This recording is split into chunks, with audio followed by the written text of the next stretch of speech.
Irmãozinhos e irmãzinhas, a paz de Jesus, o amor de Maria e a força do Espírito Santo.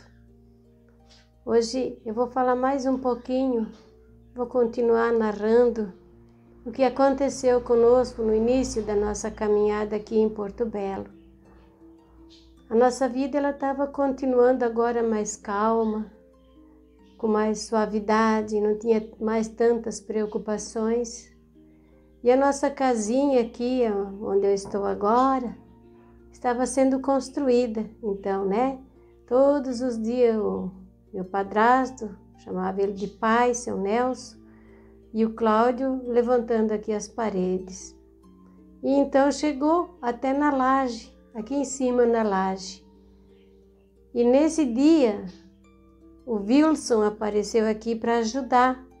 Ele tinha prometido que quando precisasse levantar os vigotes para cima e fazer a laje, ele viria nos ajudar. O Wilson, muitos de vocês já conhecem, é o meu filho homem, o mais velhinho dos homens, meu filho, Wilson. E ele chegou aqui conforme prometera, mas quando ele chegou nós demos risada, porque ele chegou com o braço quebrado, enfaixado. E nós dizíamos, como é que você vai conseguir ajudar? Viesse aqui para quê? Aí ele disse, não, mas eu vou ajudar. E naquele tempo, a gente não tinha bitoneira para fazer o concreto, para botar para fazer a laje, era tudo feito nos braços. Um coxo enorme assim de madeira, e ali era misturado então os ingredientes ali, as coisas para fazer o concreto. E o Wilson, então, com aqueles vigotes de 4 metros de comprimento, o Cláudio botava nas costas dele aquela viga, E ele subia a escadinha com o braço quebrado, se segurando.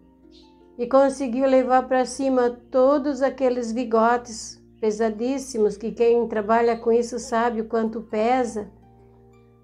E depois o Cláudio, fazendo o concreto, colocava num balde. E o Wilson, então, com uma mãozinha só, subia de balde em balde aquele concreto lá para cima, onde o seu Nelson, meu pai, então, ficava despejando a massa para formar, então, a laje. E assim eles ficaram um dia inteirinho trabalhando com isso, exausto. Wilson só com o bracinho subindo, vocês imaginem só, ele subindo a escada, se segurando só com aquele braço quebrado, ali engessado, e fazendo esse trabalho, só por Deus mesmo, E assim então foi terminada a laje da nossa casa, depois de algum tempo que a gente já estava por aqui. E nesse meio tempo a gente continuava então, eu continuava costurando, a freguesia, minhas clientes aumentando cada vez mais, e nós também continuava com o nosso trabalho lá na igreja, ajudando o sacerdote, ajudando lá a comunidade. Eu e o Cláudio formamos vários grupos daí de liturgia, de canto, nós formamos um grupinho de canto para ajudar lá na igreja. E começamos com um casal que tinha um teclado, e ali a gente começou. Depois veio o Geraldo, que muitos de vocês conhecem, e a gente formou um grupo maior, então, para ajudar nas Santas Missas. E começou a ficar tudo muito bonito, muito harmonioso, e o padre também muito feliz com tudo isso que estava acontecendo agora. E assim, então, chegou o Dia das Mães. A laje da casa tinha ficado pronta, tinha que esperar secar. E nós fomos, então, para Blumenau festejar o Dia das Mães com a nossa família, nossos filhos. Todo fim de semana a gente se encontrava lá na minha casa, antes de ter vindo aqui para baixo, para Porto Belo. E dessa vez, então, a gente foi lá passar o Dia das Mães, depois de quase 1 mês e meio, mais ou menos, que a gente estava aqui. Nós nos falávamos só por telefone. E nós ainda tínhamos que ir lá onde onde tinha um telefone público para a gente poder ligar para os filhos, só assim.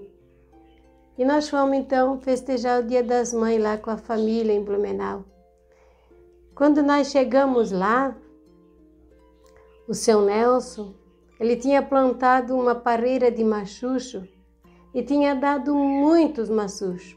Ele ficou a tarde de sábado todinha enchendo sacolas de machucho para distribuir com os netos, né? Os bisnetos então, né, dele, e os netos também. Eu sei dizer que ele encheu sacola de machucho para todo mundo. E no domingo, então, a família toda se encontrou lá em casa, então era aquela festa, todo mundo com saudade um do outro. Ao meio-dia a gente almoçou, cada um foi para um lado, 1, 2, 3 no lado, 2, 3 no outro, para conversar, botar a conversa em dia. E eu e o seu Nelson fomos assistir um filme do Robin Hood, é um filme de comédia, e nós dois estávamos lá dando risada com aquele filme, quando ele levantou, pegou um cigarrinho e saiu lá na rua para fumar, que ele não fumava dentro de casa. Ele dizia assim, eu não posso empestear o narizinho de vocês. Então ele saía lá na rua. Mas só deu tempo dele chegar lá na rua e o meu irmão chegou correndo, dizendo para mim, Norma, o seu Nelson está morrendo, ele está morrendo. Eu disse, para, ele estava aqui comigo brincando, deixa de palhaçada, ele está morrendo, tem que vir, vem agora. E eu fui correndo lá, descemos a escada lá para o térreo. Quando eu cheguei lá, só deu tempo de eu colocar meus braços assim, debaixo da cabecinha dele, porque ele já ia tombando, ele já ia caindo. E eu só coloquei o meu braço assim, e ele deu o último suspiro ali comigo então. Estava só esperando eu chegar lá. E quando a gente estava indo para sepultar ele, aconteceu uma coisa tão linda. Quando a gente passou assim por debaixo de um pé de árvore, eu me arrepio até os pelinhos aqui do rosto. Aquela árvore parece que se sacudiu toda e caiu uma chuva de folhas em cima ali, na hora que a gente estava passando para ir para o cemitério.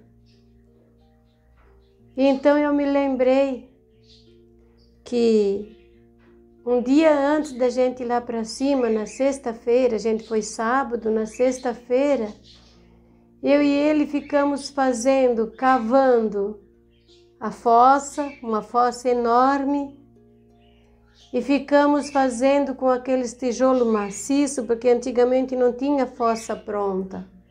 Então nós com tijolinho maciço, nós fomos colocando ele de um lado, eu de outro, fazendo aquela fossa com concreto, tijolo em cima de tijolo.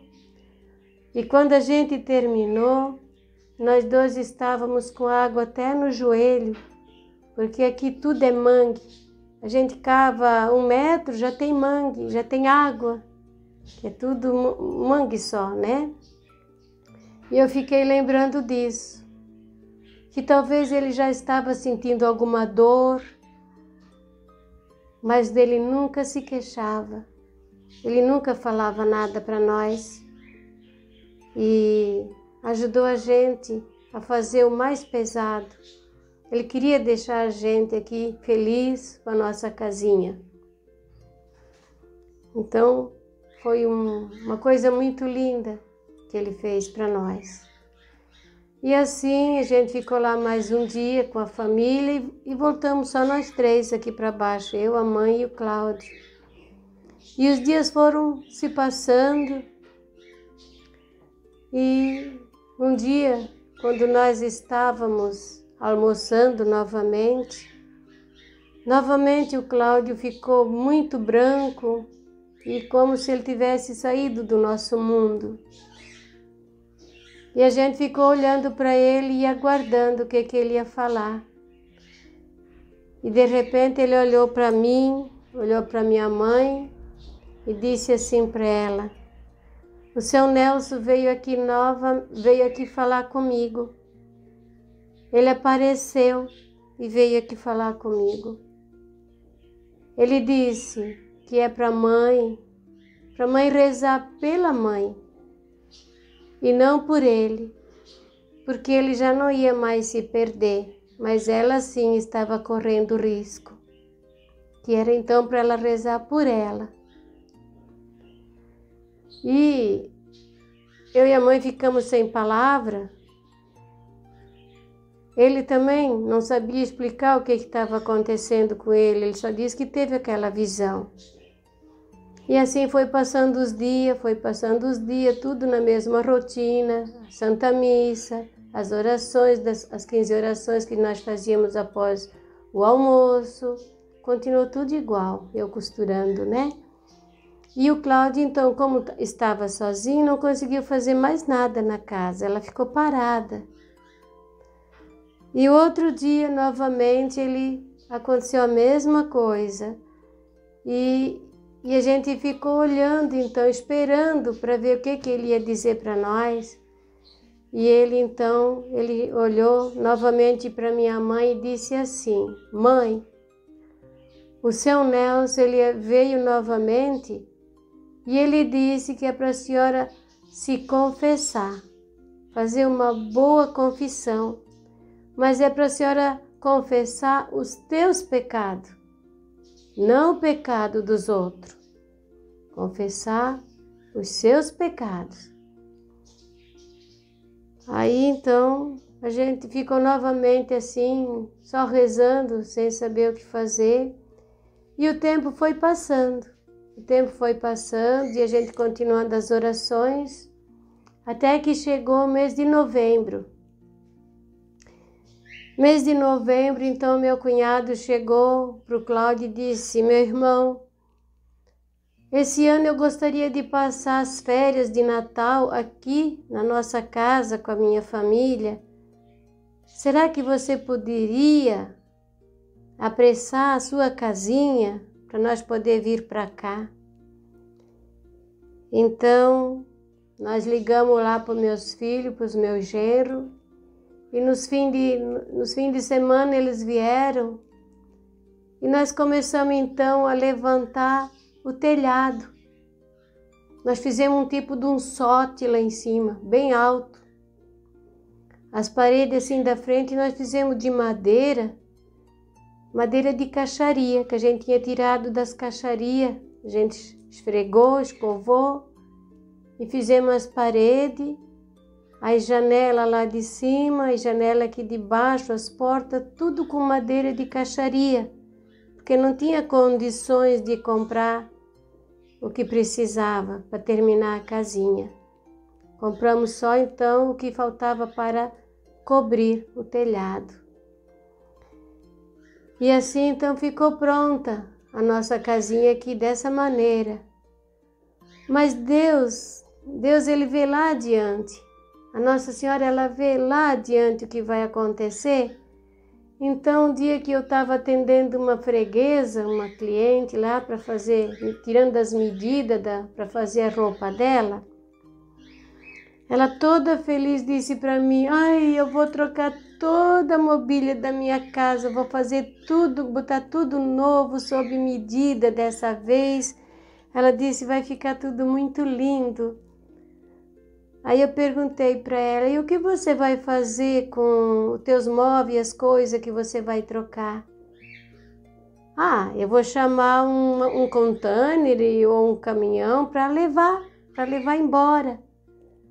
Então eu disse: você não poderia dar para mim essas coisas? Porque eu preciso me mudar e não tenho nada na casa ainda. Ah, mas é muito velha já, minhas coisas são muito velhas. E eu disse: mas você não usou até agora? Se você usou até agora, eu posso usar mais um tempo até eu poder comprar novo. Aí eu pensei que eram umas coisas muito velhas assim, né? Daí ela disse: ah, não, então deixa, eu mesmo vou trazer. Eu trago aqui, eu pego um caminhão e trago aqui para você. E ela trouxe o necessário aqui para nós: mesa, cadeira, fogão, armário. E a gente trouxe para cá. Só que aqui não estava pronto ainda. Essa parte aqui onde eu estou ainda era chão, era barro. A porta aqui na frente era toda só de tábua de caixaria. E a casa não estava nada rebocada. Mas a gente trouxe assim mesmo, limpamos tudo e trouxemos coisas para cá. E por Natal, então, a gente se mudou, com a casa assim inacabada. Continuamos a nossa vida, continuamos fazendo eu e a minha amiga, minha irmã de coração, continuamos fazendo os terços nas famílias. E o Cláudio, então, continuou a receber mensagem da Nossa Senhora e de São Miguel já, então, também. Continuou vendo as alminhas. A primeira alminha que ele viu, depois de ter visto o meu padrasto, o seu Nelson, foi o padrinho dele. E ele levou um susto muito grande quando viu o padrinho dele. Ele estava lá, ele tinha subido no sótão para dar uma olhada lá em cima, e ele viu o padrinho dele lá. Não vou contar aqui agora o que ele viu, mas ele sofreu muito. Foi um choque muito grande e ele precisou rezar muito tempo pelo padrinho dele. E assim, aos poucos, ele foi tendo visões. Ele foi recebendo a visita da Virgem Maria. E ele dizia assim para mim: Benzinho, tu não conta nada disso para ninguém. Porque as pessoas vão dizer que eu sou espírita, ou então que eu estou ficando louco, mas você sabe que não é nem uma coisa nem outra. E eu prometi para ele que eu não contaria nada para ninguém. Nessa altura, só eu e a mãe é que estávamos sabendo das coisas que estavam acontecendo. E eu pensava assim, como é interessante. Eu, desde pequena, eu ia no colégio das freiras e lá eu aprendi que era importante, que precisava rezar pelas alminhas do purgatório. E quando eu casei com o Cláudio, que eu rezava pelas alminhas, ele dizia assim para mim: não adianta rezar pelas alminhas. Depois que a gente morre, ou vai para o céu, ou para o purgatório, ou para o inferno. Depende do estado da nossa alma. Nós temos que ser bom, nós temos que ser caridoso, nós temos que ser honesto, nós temos que ser temente a Deus e ser caridosos, compreensivos, saber perdoar, saber amar, enquanto a gente é vivo. Porque se a gente morrer com pecado, ou vai para o inferno, ou vai ficar lá no purgatório pagando até o último citil. Mas é nós lá. Não adianta os outros daqui que estão vivos rezar por aquela alma que está lá. Depois que morreu, cada um tem que cumprir o seu dever, a sua obrigação, porque não pode chegar diante de Deus com nenhuma manchinha. Tem que se purificar. E justo para ele, essas alminhas começaram a vir e dizer sim, que precisava rezar, que nós tinha que rezar por elas. Elas vinham pedir oração para ele. E uma dessas alminhas que veio pedir a oração para ele foi a minha oma. A minha oma vinha para ele e dizia: Cláudio, tem que rezar por mim, eu estou no purgatório ainda. Quantos anos eu estou aqui no purgatório esperando oração, esperando um sacrifício para me tirar daqui. E ela vinha sempre. Aí ele disse um dia assim para ela: eu não te conheço. Vai pedir oração lá para os teus parentes, eu não te conheço. Aí ela disse: mas eu sou parente, eu sou a oma da Norma. Eu sou a Ana Heitzmann, a oma da Norma. Fala para ela que ela precisa rezar por mim. Quando ele voltou, assim, que saiu ali daquela visão, ele disse assim para mim: Benzinho, como é que é o nome da tua oma? Eu não sei, não sabia. Eu disse, a minha vida inteira eu chamei ela de oma. E eu só convivi com ela até os meus 6 anos. Depois meus pais se separaram, a minha mãe levou eu embora e eu nunca mais vi ela. Não sei o nome dela. Mas eu disse, é fácil da gente saber. Nesse dia, a minha mãe estava lá em Blumenau, junto com a Marilene e os outros meus filhos, porque ela tinha ficado muito doente. Desde que o meu pai ali, meu padrasto, faleceu, ela começou a ficar doente. E ela tinha ido para lá, para Blumenau, então, para se tratar. E eu disse, é fácil, vamos ligar para ela. Ela vai saber o nome da minha oma. Aí eu liguei para ela perguntando, mãe, como é que é o nome da minha oma? É Ana Heitzmann? Como é que ele ia poder saber, né? Se nem eu não sabia o nome da minha oma. E assim, então a nossa vida continuou. Foi continuando. E então a minha mãe, dali para frente, começou a se confessar, começou a participar das santas missas, continuou fazendo as 15 orações. Então a gente continuou aquela vida assim mais fervorosa, de mais oração. Queridos irmãozinhos e irmãzinhas, se vocês estão gostando de escutar essa minha narração, essa minha pequena história, eu estarei com vocês no próximo vídeo. Agradeço muito pela compreensão, pelo carinho de todos vocês. Agora eu peço então a bênção de Deus Pai Todo-Poderoso e a proteção da nossa mãezinha Virgem Maria, a nós todos. Em nome do Pai, do Filho, do Espírito Santo. Amém.